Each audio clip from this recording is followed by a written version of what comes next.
hockey friends and families around the world, and welcome back to another edition of Our Kids Play Hockey. It's Lee Elias with Christy Burns and Mike Benelli today, and I have been asked to step down as host of this show. You've heard it right here on this episode only. Sorry for those of you who may have wanted that for longer, because Christy Burns is going to take over today. She has questions for Mike and I, and she said, I'm going to come on today, and I'm going to run this show. And Mike and I were like, that's great. We love that idea. Christy, I'm going to hand the mic over to you. You guys are in the hot seat today. I like it. So the topic today is coaching, and are you cut out to be a coach? Both of you have quite a bit of experience as coaches. So let's start out introducing both of you to our audience. Levels of coaching. Mike, I know you've probably coached at all different levels of hockey. Tell everybody how much coaching experience you have and who you've coached, what ages. And how you still have your hair, man? Like, mine's gone. I don't understand how you have a full head of hair there. I have no stress. I have no stress. No stress. So I've coached at every level. I've coached, formally at pro level, NCAA, Division III, club, ACHA, prep school, high school. I think my largest chunk is in youth hockey, obviously, because of the my beginning in my career was from coaching to building ranks and building programs. So I've got an opportunity to work with boys, girls, disabled athletes, blind athletes, hearing impaired athletes. So it's been a very fun journey coaching wise, and also get to dabble a little bit in lacrosse coaching as well. So I would say I think I've covered the full gamut of coaching opportunities for myself. Which makes you the perfect voice on this podcast. And we appreciate when you chime in and share your experiences and observations. It's so helpful. And Lee, tell everybody how much coaching experience you have and where you've been, where it's taken you. Yeah, I feel like Mike's a mentor to me. I kind of follow in his footsteps. So it's funny. My coaching journey began by accident. I had just been graduated out of undergrad for a few years, and I had a short cup of coffee in the minors or semi-pro. And then suddenly the collegiate team that I played for needed a coach. And I believe I was 22, 23 years old. And I kind of took the job to somebody saying, why would you want to do this? That's what they said to me in my interview. So I started out as a head coach in college.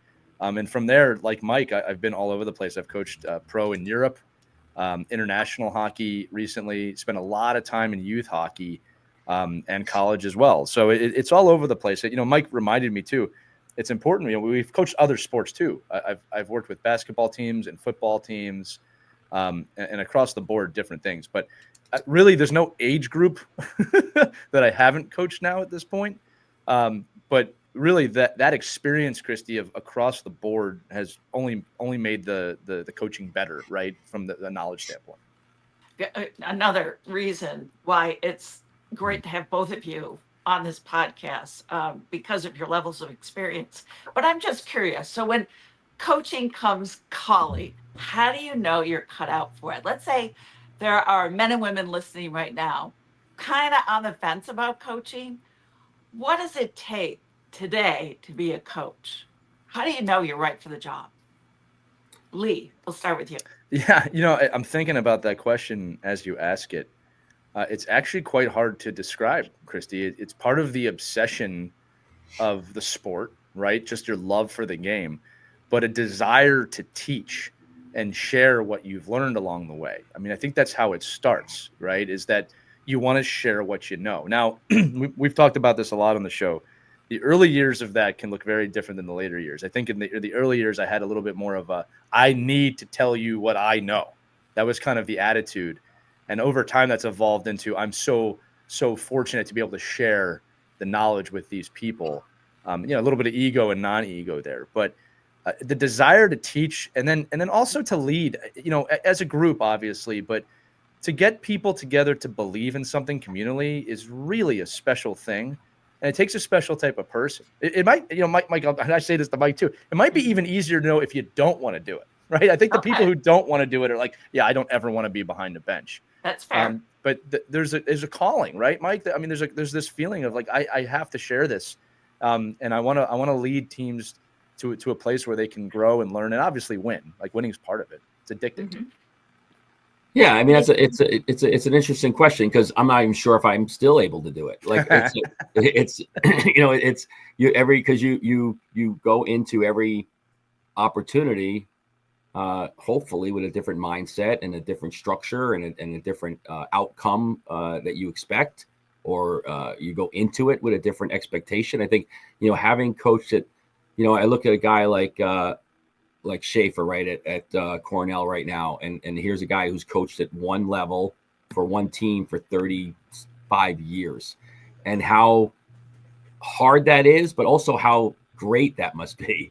But even if you listen to a guy like him, he'll even talk about every year he reinvents how he's going to coach and who he's going to coach. So I don't think I think it's one of those things when you go into I guess if you want to call it a calling or a curse, whatever it is that you get into it. I mean, I got into coaching.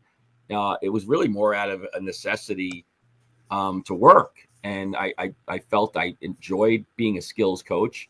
I enjoyed working with young athletes.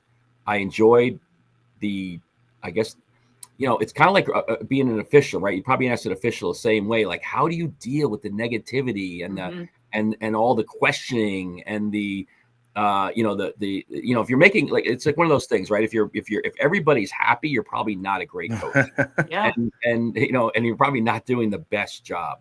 But it's at the same time, if everybody's upset and mad, so it's a real balancing act. But I think it takes the ability to have, to be able to self-reflect, be able to, I think, be humble, even when you know you're right. Like me, right. I think I'm right 100% of the time, most of the time. So, but you have to understand that there's ways to approach that and convincing other people, and that you're kind of leading that your way is the right way. Right. And I'm glad you brought up Coach Schaefer, because I don't know if you saw the game against Michigan when they won, how emotional he got. And he's retiring, so he's going out real high right now because that was an improbable win. So you can see, I mean, he'd been doing it for years and years and years, but yet at that moment, it was like so new and so fresh and just kind of the culmination of just 35 incredible years, right? So you think, wow, what a rewarding career for this man that he was able to coach and feel that emotion and joy at that moment. That was a thing of beauty. Yeah. Christy, you're tapping on a great point that, I always say to coaches, there's no two teams I've ever coached that were the same. And I always say this too, that even if I have the same exact athletes, it's never the same. Like, because people evolve, teams evolve, the game evolves. And, one of the things too I want to add is just, it's funny, Ted Lasso really summed this up so well. It's just, I love coaching. I love it. I really love it. And helping people see the potential best versions of themselves through sport is such a gift. I mean, and that really is the crux of the whole thing. At most levels, right? Obviously, when you get to professional coaching, you have to win, you have to succeed. But what I just said still plays a massive role in that, right? It's not win at all costs without that, right? And I don't think coaches can succeed today with that. And again, just to close the loop on this, when I was playing in college, I'll never forget this. I was very actively playing. I was not thinking about coaching at all. And I remember my college coach came up to me and he said, you ever think about coaching? And I remember I was like, no way. Like, I'm a hockey player. I'm not at all interested in coaching. He just looked me right in the eye. He says, well, I see coaching you. And that always weirds me out because he recognized it really early. And I had no desire at that point in my life to do it. So I don't want to say it's something you have or you don't. I think you can grow into it. But there is a love there and an obsession there that has to be there. Yeah. I didn't like that when my coaches would say, hey, Mike, I think you'd be a good coach. And because I always took it as, I think he thinks I'm a really bad player. He's like, okay, we got to get this guy off the ice, get him on the bench. Yeah. Let's get him off the ice. Do it nicely. But you raised a good point earlier, Mike, about there's some harsh criticism. So you got to be able to put some Teflon on at times and just be able to have it deflect and just bounce right off of you. Have there been times when the criticism got to the point where, you wanted to walk away from coaching? Or how did you reassess everything and hit the reset button so that you could go in the next day and say, okay, we're regrouping. I'm not quitting. I'm not giving up. I know I can do the right thing for future hockey players. It's basically the conversation I have with myself on Sunday nights. I mean, because I think I think people, you get into coaching because you feel like you're good at it and you feel like you can lead groups of people. And at the youth level, it's so different than coaching at college and pro. The worlds are starting to get gray a little bit, but back in the day when I was, beginning to coach, like I love the college atmosphere because I really didn't have any interaction with the parents. It was all about the athlete. And, and then when you're coaching at high school and prep school, it's more about the athlete, but there's obviously, people, they have to get to the games. They have to get to the practice. Somebody's got to pay for all this stuff. So then you're dealing with the parents more. And now that you're doing youth hockey, it's all parents. It's really the kids are like third on the list, so after, the administration and the parents and everybody else saying, then I get to work with the kids. So there's always, to have a thick skin and have the ability to, I think just feel, really confident in what you're doing and knowing that you're going to get criticized. But also, we've talked that a million times in the show, is that I try to, and I've learned the hard way, right? That they're trying to build communication aspects into what I do and redundancy into making sure that schedules are correct and the timing is correct. And that I'm not telling somebody like at 3:00 in the afternoon that we have practice at 7 p.m. Like those are things like when I was a non-parent coach, like I really could care less. I'm like, tomorrow morning we have practice at 6 a.m. Oh, it's Martin Luther King weekend. People are away. I don't care. What do I care? We have a hockey game. Like I have to coach. I'm coaching my team. So the more you want less stress in your life and less people, throwing arrows at you, just communicate more and be a little bit more inclusive into, depending on what level you're coaching, being more inclusive to the rest of the group, because everyone has people pulling them in different directions. And, you get the opportunity to, to find that common ground for everyone. So there's certainly many, many times I'm like, what the hell am I like? Why would I do this? Yeah. This is dumb. Like I'm losing money. I'm losing time. I'm losing opportunity. I'm losing opportunity of my own family, so I could help somebody else's family who really doesn't appreciate what I'm doing. But again, it's finding the right people and I will say this: there are thousands of more people that I feel have appreciated what I've done than the ones that are the loudest that don't appreciate it. Well, that's good to know. And so, Lee, I'll ask you, how thick has your skin gotten as a coach? Yeah, Mike, I don't remember who said this quote, but it's so true. It's when we win games, the players did it. When we lose games, the coaches did it. All right, and the goal. And the goal. Yeah, and that's so true. It's funny, Christy, that I'll preface this because everything Mike said is correct. I'll actually go a different direction with it. That I have never lost my hatred of losing ever. Right. But I have learned to mature in how I deal with it. So when I was younger, losses would hit me so hard emotionally. Right. And Mike's not joking. I mean, after a huge loss, the thoughts that go through your head of like, why am I doing this? Why do I put up with this pain? Mm-hmm. Right. It's like, and then you start dissecting the game or the players, and like you can find a billion reasons why you lost. And then you kind of stick with it, and then eventually you win. And it's like the opposite of like, it's all worth it, every bit of pain. And I think over all time, because of me. Yeah, that's the younger. If I wasn't here, this wouldn't happen.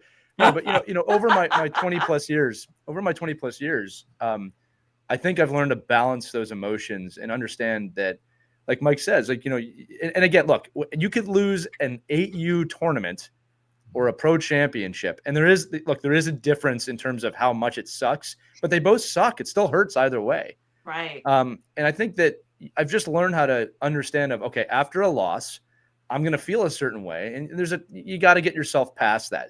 They're normal emotions. And I can confirm here, and Mike, I'm sure you would agree that the majesty of victory, winning a huge championship, really does make the losses worth it. Assuming that you're pursuing that, right? So like the big wins are so much bigger than the losses are hard for me. All right. I know there's a lot of coaches out there. I just hate losing more than I love winning. To me, the truth is there's a balance in there somewhere. I think coaches that say that, it's cliche. All right. Cause I really hate losing. I mean, anybody who knows me knows that. I don't take losses well, but I'm not afraid to say I love winning too. Like I love to win. Why would I not want to win? So I think from an emotional standpoint, again, for the coaches listening, we're talking about, are you cut out to be a coach? You do have to learn how to kind of balance those emotions. And you're going to have, I haven't mastered this yet. You're just going to have negative thoughts after a loss. It just comes. Again, I'm able to tell myself, like, don't listen to that monkey brain, take a day, take a minute, get back out there. Because, and I'll finalize it by saying this, Christy, I think the longest I've ever gone after a big, big loss before needing to get back out there again was maybe 2 weeks. Like, and I remember it was 2 weeks. I was really in a bad spot, like mentally, but eventually it's just, I miss it. You miss it. You want to go back to it. Right. So it never breaks up with you, Christy. You can't get away with, you can't get away from it. This is a great conversation. I'm curious too. What kind of a resume do you need to be a youth hockey coach today? Mike, go with that one. It's like, hey, I coached college hockey, or I was a college hockey player. Can I be your coach? How much training do you need? What kind of background do you need to be a youth hockey coach these days? I mean, Mike, you want me to dive in that one? You want to maybe a good Instagram account? I think you have to have. Yeah, social media. I think so I don't think you have to have any qualifications whatsoever. Unfortunately, I think what happens is you can, if you want. So you go in, you want to be a coach. You obviously you don't even have to have played. Honestly, I tell people all the time, I whatever it might sound, whatever it is, I am the best lacrosse coach I know. I didn't play high school lacrosse, but I know the game. I know the game. I know how to teach. I know how to coach. I know what my athletes end up doing. I know how good they get, and I know how much they love being on the field every day. But I didn't play lacrosse. So, but now are there people that played that understand the fundamental game and where your hand should be and your body and lanes and gapping and riding? Yes, but I surround myself with all those good people. Like I make sure I find those right people. So what makes you qualified to be a great coach right now? I think somebody that can be a sponge and have an opportunity to have no ego and to fill the void of what you're missing with education, experience, and passion. And if you could find those people to help you and drive all those aspects, anybody could coach. You just have to want to be able to give up, 27 weekends of your life in hockey and not get paid. It's kind of like teaching, so you have to, just have to give it all up. But if you want to be, honestly, I think the qualifications from a coach, again, you don't have to have played. You don't have to have any skill in the game. You just have to have a real good understanding of, human behavior and how people react to stimulus, and honestly, have a passion for whatever age group you're doing to show how much you love being out there working with those athletes. Okay, Lee. Yeah, it's a great question, Christy. So first up, with youth hockey, I'm with Mike. You could have all the experience or none of the experience. There really is no prerequisite for you to dive into the game. But I can tell you, it's interesting conversations I've had from both sides, right? If you coached really high level or played, actually, let me say that, at a really high level, that doesn't always translate well to the youth level. And adversely, if you've never coached, sometimes that translates really well. I can think of a coach in my mind right now from this past year who's pretty green to coaching. And he always says, I'm new to this. And it's like, you're doing great, because he's coaching young kids and he's really put the kids' enjoyment of the game first. And he has done a tremendous job. His name's Andrew. I can tell you that right now. He's done a tremendous job. The kids all want to come back. They had a wonderful time. They're friends. To me, at a youth age, that's way more important than the hockey. I mean, the resources are there for you if you're a green coach and you don't know what drills to do. There's infinite resources to build a practice plan, to develop the kids. I just love that the attitude he brought. And he got pushback this year about some of the development aspects of the game. And he just handled them really well. Like, look, I'm all for your kids' development, but the kids have to love coming to hockey. He just had such a firm grip on that. Right. The other thing I'll say too, Christy, is that especially if you're an aspiring coach, the learning never ends. Whether you've been doing this 0 years or 20 years, the learning never ends, and you should be yearning to learn. If at this point of my coaching career, I'm a voracious learner, right? And when I was younger, it wasn't that way. It was Mike said, I know what I'm doing. Whereas it's now, I'm like, no, I want to learn as much as I can. And I have learned from coaches who have coached youth hockey. Again, look, I've been coaching youth hockey, 5-6 years now with my own kids. The first couple of years, I was working with youth coaches, never played at a high level, never coached at a high level, but they had been coaching hockey for 3 or 4 years. And I told them, I want to learn from you. They're like, but Lee, they said it. You played at this. You've coached. It's not youth hockey. I've never done this. You've done it. You have the experience. I want to learn from you. So you got to bring that attitude no matter what level, what age, what experience. You got to always be learning. I think that's the prerequisite. That's the resume, Christy. I'm excited to learn about the game and teach these kids. Okay. I think at the same time, that's true of the other way too. If you're not willing to explore and learn, and you're not willing to immerse yourself into a place where, like I know when I first started coaching, and I was a pretty good hockey player, and I was coached by really good coaches. I did everything I could to be around coaches. Yeah. College coaches, preps coaches. If I found out somebody was coming in town doing I distinctly remember like Tim Taylor from Yale coming in to do some kind of a program. And I'm like, can I just sit in the locker room with you? Like, can I just come and do this for, and I think the first instinct now in our world of youth hockey is, hey, I'd like to coach. Great. How much do I get paid for that? If that's your first question, then like, you want to be paid? Again, if that's like the first question that comes out of in an interview for a coach, it's a huge red flag. It's right. Tell me who's on your coaching staff, and can I sit in with every one of them? Can I dive in on that? Let's Christy, if it's okay with you, let's dive into how to get paid, because that could be an eye-opening, very eye-opening thing. First off, you're going to suffer financially for a while before you really get paid, unless you are like a retired NHL player that wants to dive in or you have a name.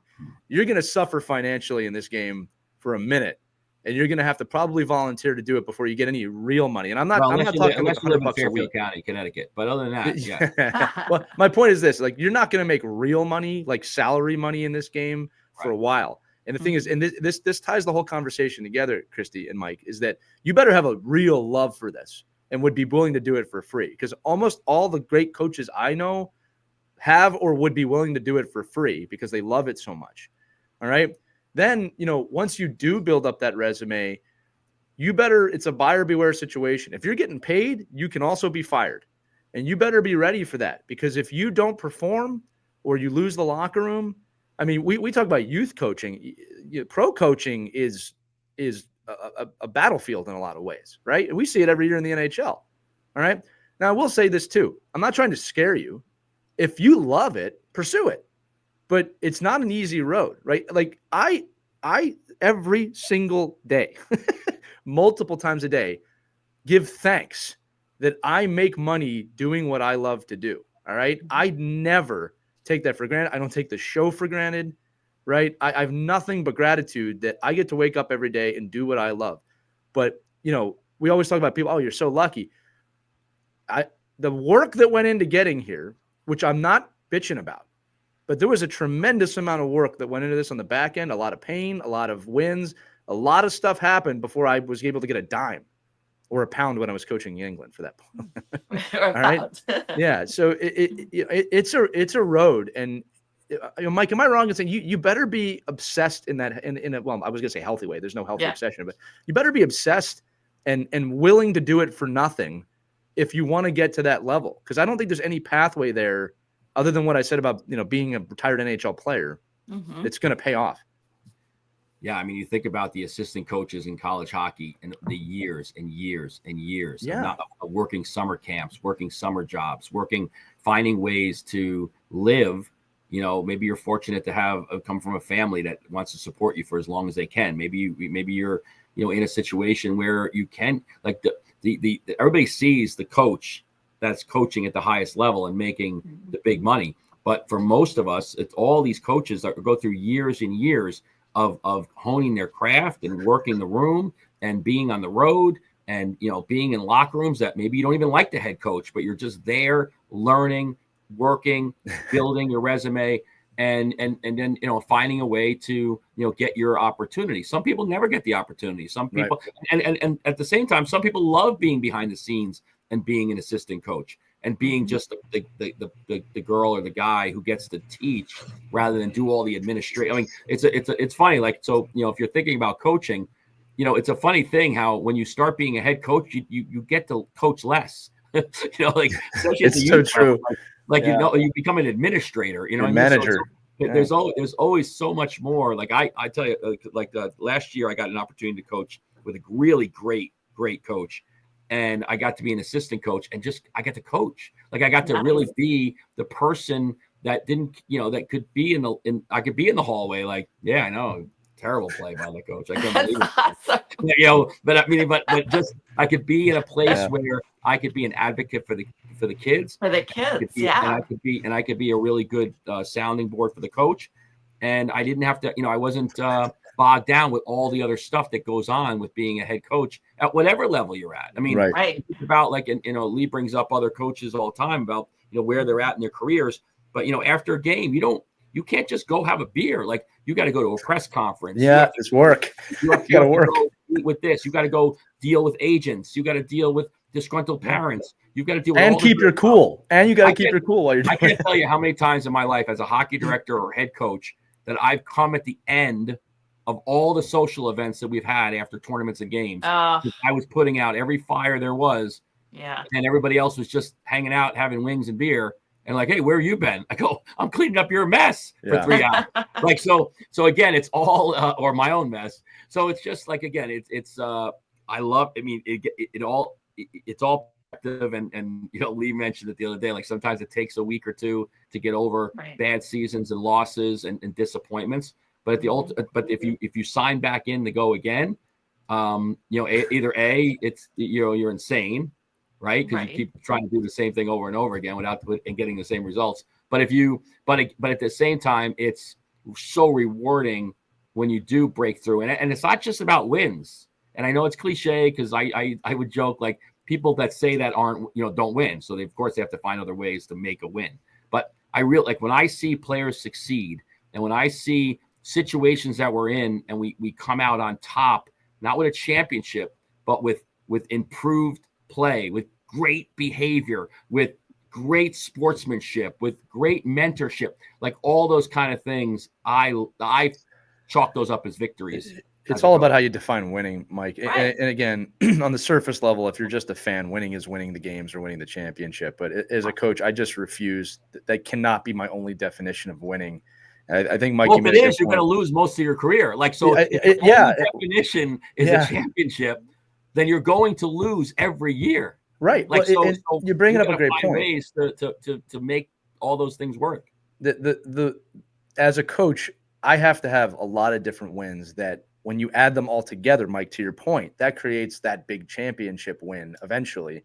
But I said it earlier in the show, if we're not helping the athletes become better versions of themselves, and again, it's at every level, that's youth all the way up to pro. If we're not helping them find that, I don't know if winning a championship is really possible, right? That's part of the management. And Mike, you bring up a great point too about head coaching versus assistant coaching. They're very, very different roles. Mm-hmm. And again, Christy, you're an interviewer.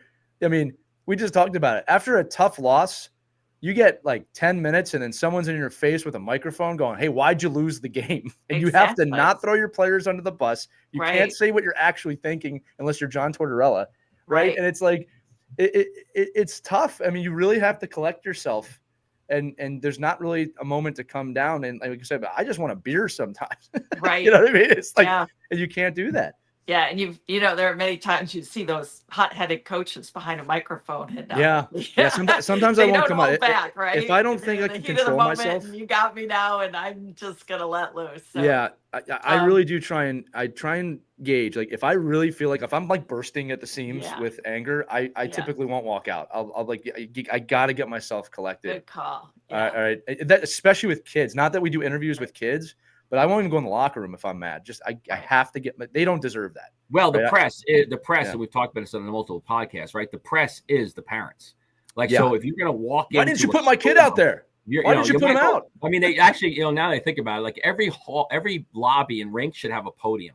Like, I think that would be great. I think that would be a great addition That's a great to idea. any rink, to just walk in and have Yeah. like a coach's podium. You just stand there and go ahead, give it to me. Yeah, And Mike, I noticed that my son only had 3 minutes of ice time tonight. He's clearly the best winger on the team. right, Can you tell us why that is? don't blind text me. Don't talk behind my back. I'm right here on the podium. Go Yeah. ahead, ask the questions. Fire away. Come on. Your kid can't make a backhand pass, and Let's that's why he's go, not playing parents. left wing. Right. I think that's a great Learning how to deal with that adversity is a learned behavior. Like learning that you Right. don't have control of yourself at a certain time, Right. and not going to the podium is a learned behavior.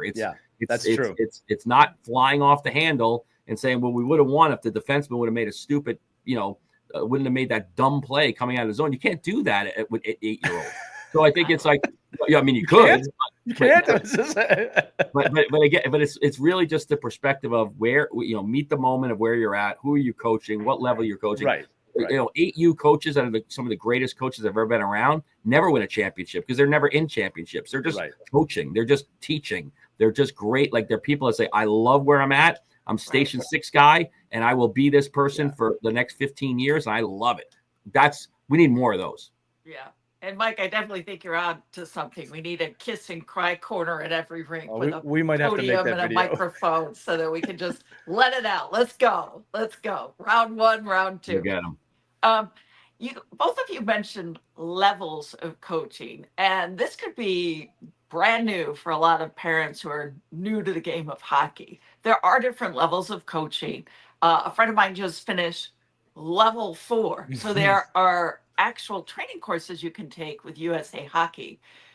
Is it necessary? What does that mean? I'm a level 4 coach. I mean, do you put that right after your name? Youth hockey coach level 4. What does that even mean? Does it make a difference? So I would now I'm how high does it go to? I've been so just from a USA Hockey perspective, what I've been working with USA Hockey for, I don't know, 25 years, 30 years, that, in the coaching education program, there are certain levels of coaching education. And that was really, it's gotten, I don't want to say it's stricter, but it's definitely more defined and put together now because we all have to make sure that coaches have certain levels of certification just to cover our own butt and to make sure that at least they understand the philosophy and the values that the governing bodies are teaching, right? So, I mean, listen, there are hundreds of level 5 coaches that I would never let coach my kids ever, because that just because you were able to sit through 3 days of seminars doesn't make you a great coach. It shows that you've made some type of commitment. But I think what often happens, what I hear a lot, especially from the coaching education point, is like, oh, I did my level 4. Am I done with this now? Thank God. Like, that's not, to me, that's not, that certification level then means nothing to that coach. So the certification level is just a check in the box. What I look for is, are you going through the certifications, but then what are you doing for your continuing education, whether you're getting credit for it or not? Like, if you're a coach that the last course you went to was 1992, and you said, I got my level 4 from USA Hockey in 1992, so I don't have to go to anything else anymore, then I'm not sure I want you around the kids. And I think it even goes like what I think USA Hockey's done a great job of, from my opinion and from my point of view, is even pro guys that get out of the game that want to coach have to go through level 1. Right. They don't think, sometimes they get waivers to bypass some other levels, but level 1 is the core is, what is USA Hockey? What are we teaching? Why are we teaching it? And how is it so much different than when you played? Because it is a lot different, the philosophy and the discussions around, how we talk to athletes. And it's funny how the coaching program now is going less about X's and O's and more about human development. Mm-hmm. And I think that's a good thing. I think that's a good thing for everyone. But as That's far as your interesting. certifications go, you know, the old, you know, want to coach, you got to do a background check. You want to coach, you got to do, you got to do a, you know, you got to get certified. And you want to coach, you probably have to do CPR and first aid. If you want to coach, you got to have continuing education credits and be up to date with your membership. Those are just parts of being a part of a, you know, a large body that oversees the sport.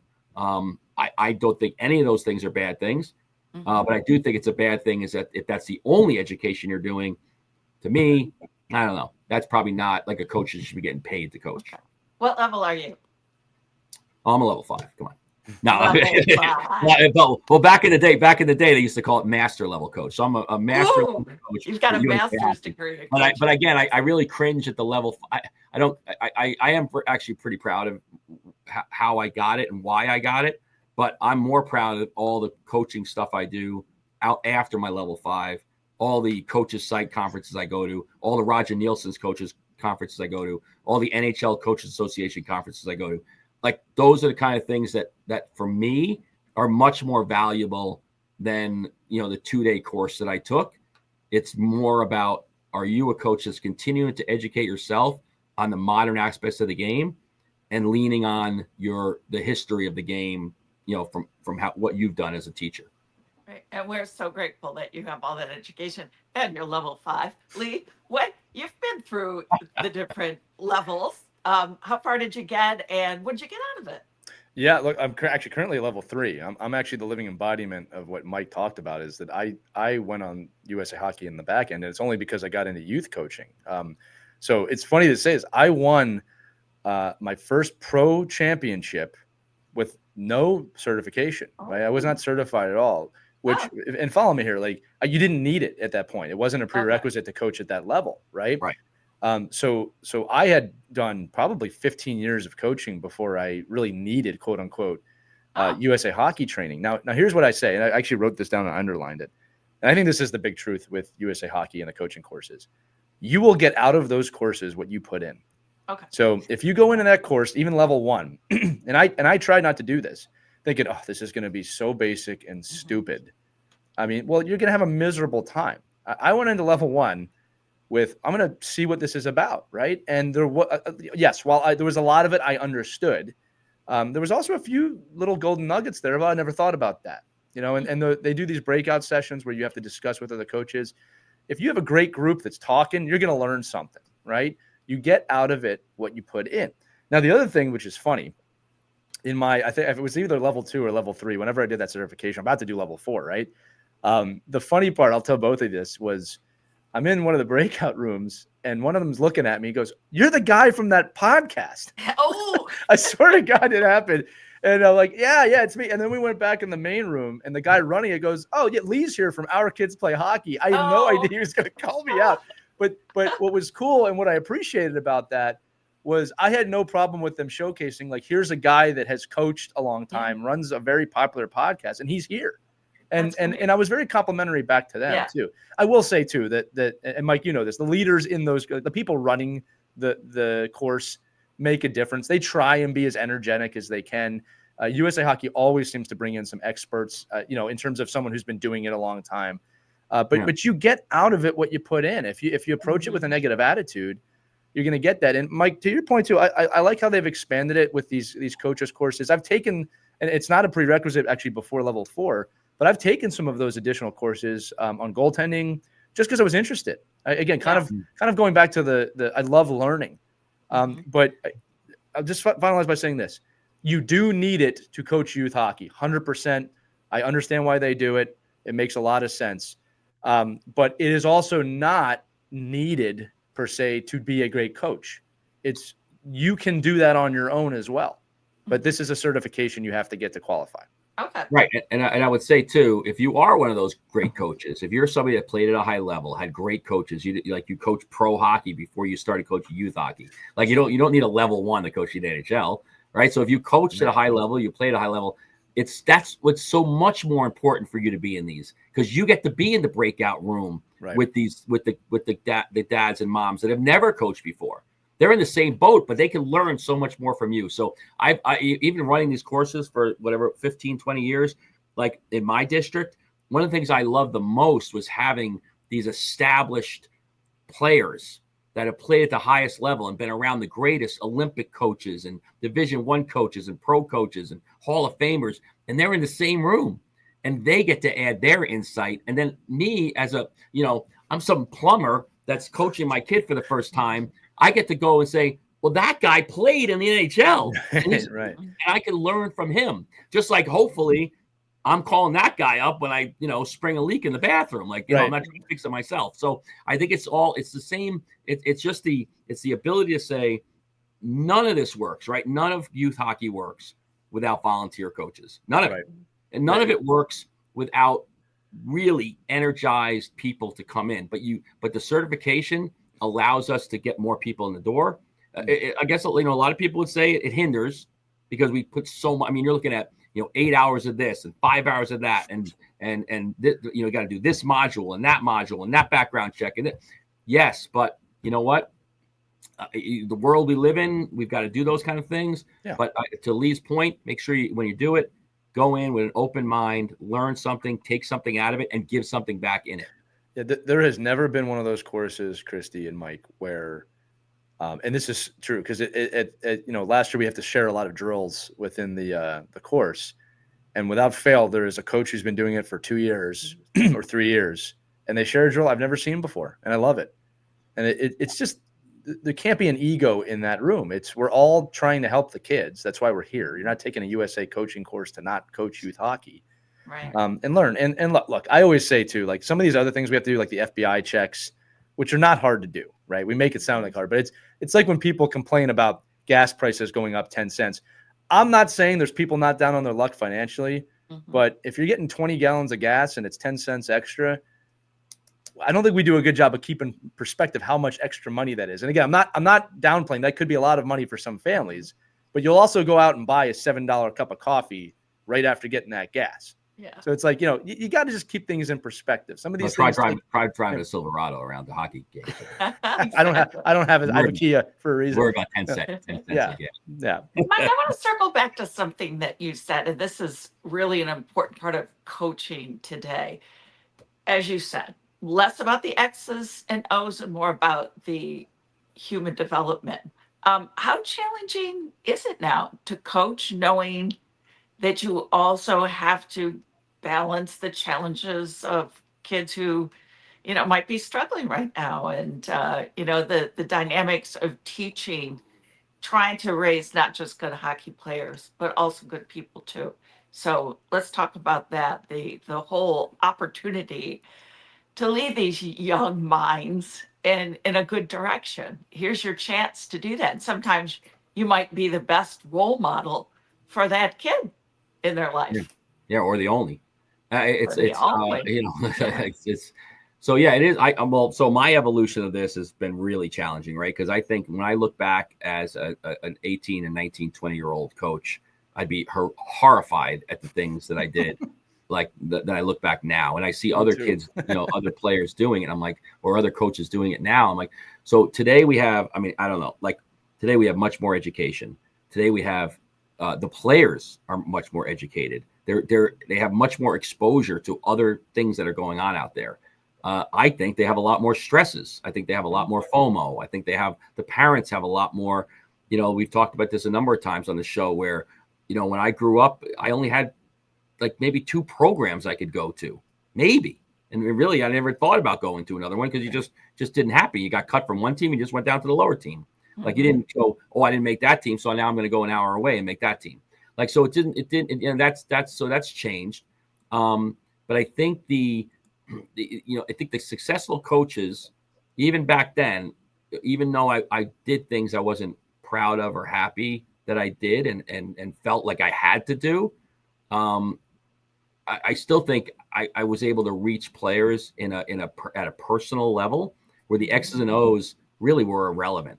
Like, my original, coaching resume wasn't an X's and O resume. I was like, oh man, I have the best system in the world for everyone to play. And that's why we're going to win. It was, wow, I can really connect with these kids.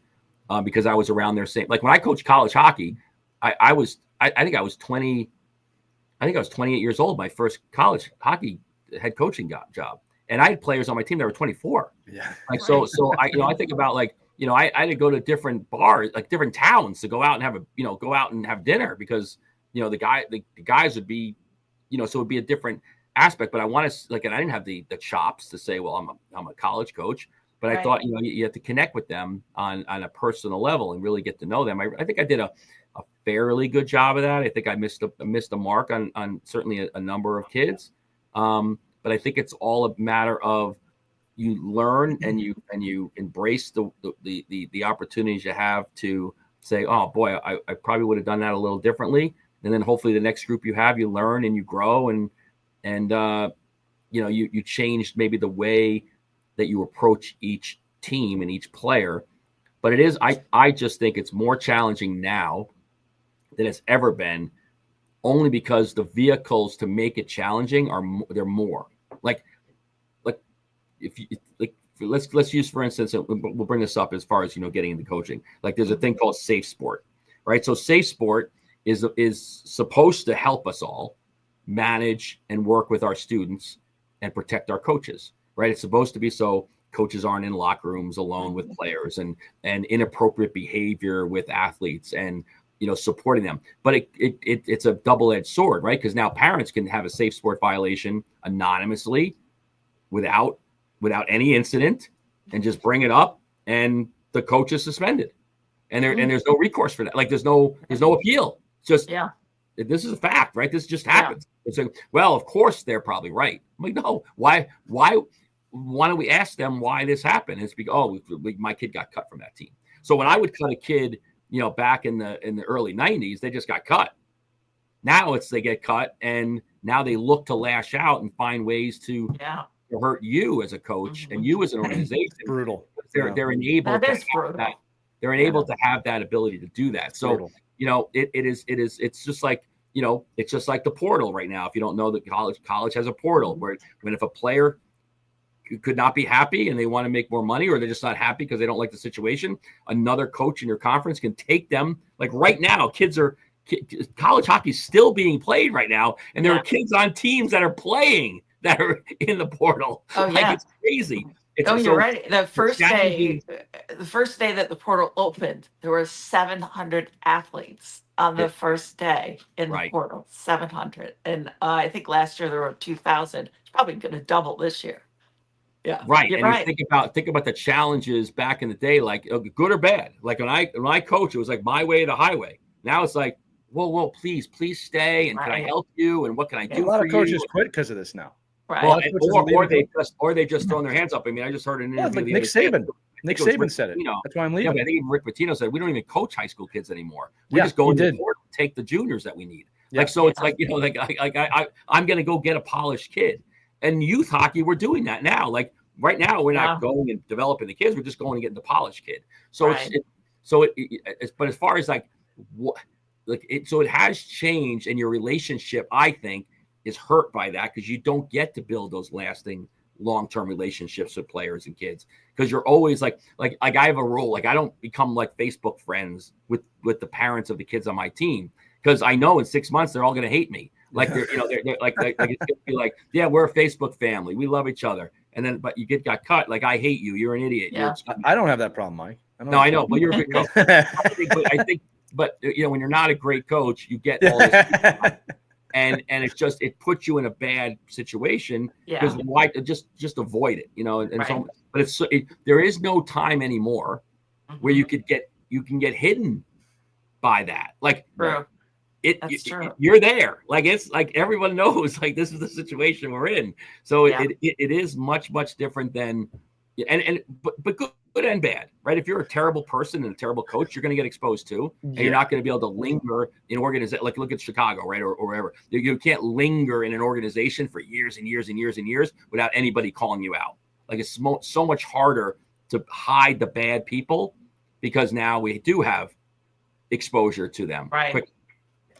So I don't know if I answered your question, but no, you did. It's a lot to think about. I mean, that's the other side of it. Even if you want to go into coaching. Oh, I think I can do this. I've got the skill. I can manage kids. I can, do scheduling. I'm good at all that. I love hockey. I have passion for the game. There's the side of it. It's also now a reality as part of it. So you need to go into it with your eyes wide open. Big time. So that's, yeah. Well, and if I may, Christy, the question was about with the kids, and Yeah. Mike makes some good points. I want to say this too, that look, it's not. You asked about the opportunity to coach kids. It's really not an opportunity; it's a privilege. Very good. And that's how I look at it now. All right, is that the trust that is empowered to me to help develop these kids as people first and as hockey players second is a real privilege and a real honor. And I don't take that lightly. These parents are handing their kids off to us to help them grow. Now, again, parents are the biggest advocate for their own kids, 100%. There's nobody's going to love the kid more than the parent. But, you really do care about these kids. Even the tough situations where everything's telling you to kick the kid off the team, that's not easy. It's not easy to deal with that. Like, you don't want that. It's not, at least for me, I don't necessarily want to kick a kid off a team ever. There are scenarios where that is what ends up happening. But it is a privilege to be able to coach. The other thing too, Mike brought up, when I started coaching, it was so much of me wanting to show people what I know, which is not good, right? Like again, when I was younger, it was like, let me show you what I know. That was the attitude. Now, I was very successful, and Mike said this too. I still very much cared about my athletes. It wasn't a complete ego trip, but it was there of I need to prove myself and show everybody what I know. And as I've gotten older and matured, that's very, very little of it. I mean, if at all. Right. It's more of, like I said, it's a privilege that you trust me what I know, but it's so much more about the players and the people, whether it be parents or staff or whatever level you're coaching at. And it's not, let me show you what I know. It's, I would love to share with you my knowledge and we can learn together. And I don't, if that sounds softy out there, you're missing the point. I'm gonna be honest with you. Look, I'll say this is the only egotistical thing I'll say. I win a lot. I'm very, very, very privileged. I win a lot with the teams that I coach with. Okay. And so it's not based on me though. And I'll flip it, right? It's the we of the whole thing. We win a lot. And that's the difference between the younger me and the older me, is that when I look at the teams we coach now, it's like together we have accomplished something. Right. So again, we talked about tactics, right? I know my tactics. I'm a pretty good tactician. I'm not a great tactician, but this goes back to being a coach. I don't need to be the best tactician. I need to find the best tactician to be part of my staff, right? So that we can find that ecosystem that's going to work. And I've said this before too. It's been a while. You can be the greatest hockey tactician that's ever lived, but if you can't communicate those tactics effectively, you're worthless. It's not going to work. I think a great example too is if you watch college games and pro games and you watch like at a timeout, and you more so than not, you'll see not the head coach, with those last minute, setups for in zone defense or offense, because it's the special teams guy that's working with those players all the time. So it's they're giving, now could that person be like, hey, it's my team, I'm smarter than everyone. I guess you could go in there, but I don't know. Listen, I've been on teams. So I'm like, who is in our power play anyway? Who do we have up next? It's not my pay grade. Yeah. Right. But I just you delegate, a lot of positions and a lot of setups to other coaches. And sometimes you're like, you look down the bench like, wow, that was a really great play. Like, that was unbelievable. How do you come up with that? Or when did you work on that? Like, oh, I've been working on that after practice with the kids for the last 4 weeks. And those are, while I was out, fighting for my job. So I think it's just like, it's all that kind of stuff that comes into play, where when you can mute ego and surround yourself with the right people, but also make sure those people around you want to support you as well. That's a great word he used real quick. Just you said mute ego. I love that. I love that. Ego. We probably have time for one more question, and I'm really curious about this. And I think great way to wrap this podcast up. So look back at all your years of coaching. Was there a favorite moment, memory, event that made you say, wow, this was all worth it. All the aggravation, all the parent controversy, all the darts that were thrown at me. This moment sealed the deal. I'm so glad I'm here and as a coach. Mike. Tough question. Early. No, it's a tough I know question. I know because you have so many memories, right? I'll It doesn't even have to be the favorite, but something that how you about this? remember. I'll tell it in a story format. Okay. When I was on the bench for my first pro championship, in my mind at that time, I was very unproven in the sense of that my approach hadn't yet won me a big championship. And I remember winning that. And there's a video of me on the bench kind of screaming into the air, like really like I just gotta letting see it this. out. Right. I remember it was like years of relief, exploding out of me. Now, what's funny about that, Chris, this is why I bring it up. It was a wonderful moment. I mean, it was probably the peak of my pro coaching career. Is that a few years later, talk about ego, right? Muting ego. A few years later, I was on the bench for an international championship. So this is a nation now that has won a gold medal with Puerto Rico. And it was the exact opposite. I didn't have the need to prove myself. And I remember there's a video of me also just standing on the bench with a smile on my face, just so happy for my athletes. I had no self-reflection of me having been the coach of that team, but I was so happy for my players. Very And nice. it was almost the complete opposite, but they were both moments of elation in their own right. But if I had to pick one, winning with my two children last year, the elementary league. Look, first off, they're unique ages, so they're far enough apart that there's only 2 years in their entire school career they'll ever play together, and this was one of them. Right. And I kind of realized, like, if we, whether we win or not, this is special, but the chances of them winning together on the same team are very, very small. So when we won that championship in overtime, that was a really special moment to me as just a father. Yeah. And I think that while the pro championships were great, that probably is the top. The father with it. I'm looking at. I have pictures all around me of that moment. So it must have been an important moment of us winning. I can't grab one right now, but like there's one of the three of us together with our medals on, biting the medals and standing with the banner. I mean, and I want to finish on that because again, I've been so blessed with these tremendous kind of wins in hockey, but the one with my kids has got to be the most special. That sealed the deal. Yeah, I mean, I don't know. I think for me, I just like having, my father coached for a long time, and I really, those are things I'll never forget. Like my father was way ahead of his time as a coach because he didn't ever care about winning, and he never talked about it, and he just cared about making sure you were having fun. And the team was having fun. Sometimes it was at the expense of his son sitting the bench. But I think it was, I said, I should be on the power play. No, you can't be on the power play. I'll have to hear about it. I said, well, I'm the best player on the team. I want to play. So I think so those are like really cool, like core memories that are kind of in my brain about in kind of and to Lee's side too, like coaching my own kids and having an opportunity to see them succeed from the bench side, which is really, I've always said I'm very envious of all these parents that have a lot of pictures of their kids playing and videos of them playing, because I don't have any of that.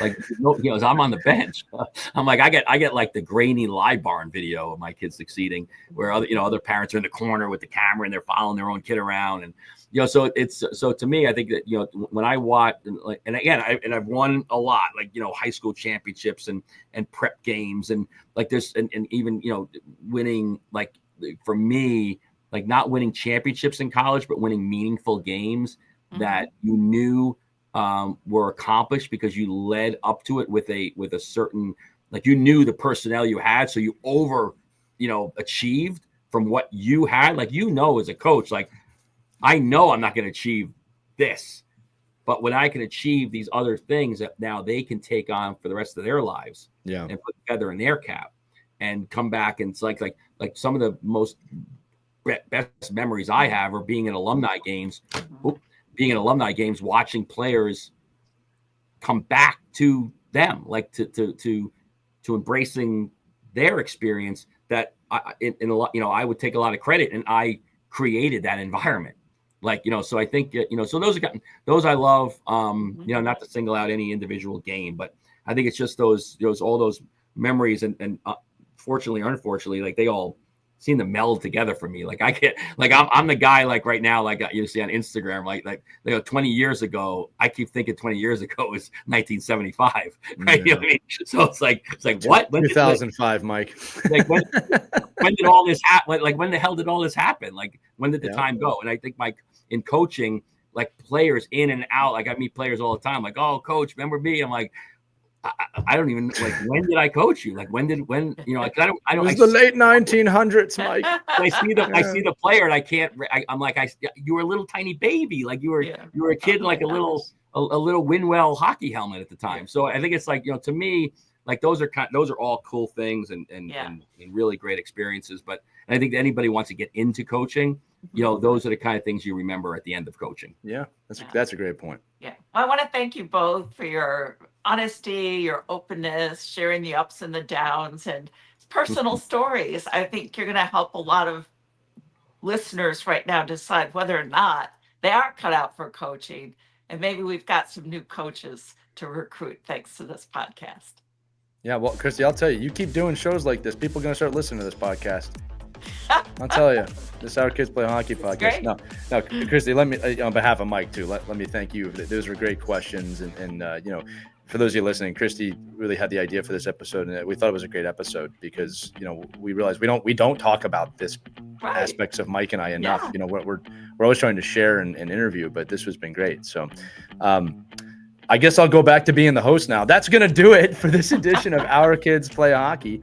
Remember, if you have questions about coaching, if you have thoughts about anything, you can email us, team@ourkidsplayhockey.com. Join our Facebook group, Our Kids Play Hockey. A lot of conversations in there. And remember, you can always text us episode ideas. There's a link accompanying this episode in the show description. But for Christy Casciano Burns, the interviewer, the journalist, USA Hockey, Hockey's mom, and Mike Benelli, a level 5 coach, but so much more. All right. I'm Lee Elias. We'll see you on the next episode of Our Kids Play Hockey. Take care, everybody. We hope you enjoyed this edition of Our Kids Play Hockey. Make sure to like and subscribe right now if you found value wherever you're listening, whether it's a podcast network, a social media network, or our website, ourkidsplayhockey.com.